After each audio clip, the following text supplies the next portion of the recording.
Every time we get angry, a roadblock emerges somewhere in the galaxy. This roadblock thwarts our arrival at peace, and a war is born inside of us. The same is true when they say that war has become the only solution. How can violence even begin to solve anyone's problems? There is no such thing as moral war, only hatred created with excuses. When a father dies fighting, seeds are planted in their children, seeds of animosity cultivated by the media and politicians saying there can be no peace. When children act out this mentality with their peers, they are put over their parents' knees and shown once again that violence is the key.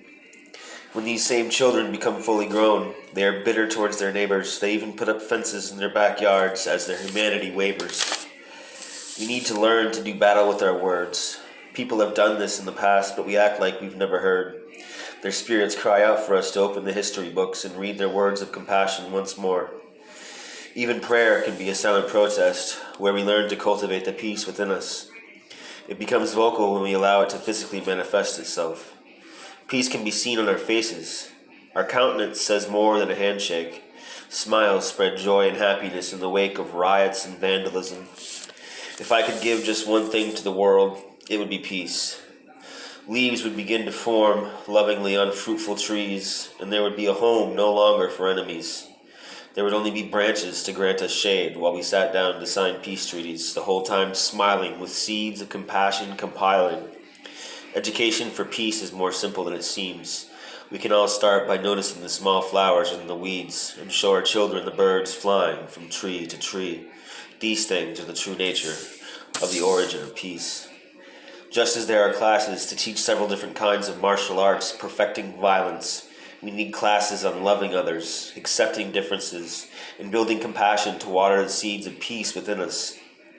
In order to achieve global peace, we must first strive towards it in our local communities and not stop with merely transforming ourselves. The key is found in every interaction we have with others. The sadness is, violence is what more readily sells. We talk amongst ourselves, wondering why young children bring guns to school when their very own fathers kill in the name of God in their countries overseas, fighting wars because politicians said there was no longer a chance at peace. This is disturbing. Men in two-piece suits, sending others to die in their diplomatic pursuits, ushering children toting automatic weapons into schools where violence and intolerance is more than just a thing on the news. Guns are sold next to liquor stores. Pawn shops buy up ammunition hoards. Freedom is more than just a right to carry a gun. It's about the right to life, the right to happiness, and the like. Freedom's about what the hell on earth is being done about mass murders on freeways and lives taken before their time, still in their prime, because someone's seed of violence was cultivated by society into chaos and spread like a debilitating virus. Freedom has nothing to do with the right to bear arms. If we lived and breathed peace into each other's dreams, there would be no more need for weaponry. We can cultivate peace by just breathing and sitting and being with yourself, holding yourself like a lover.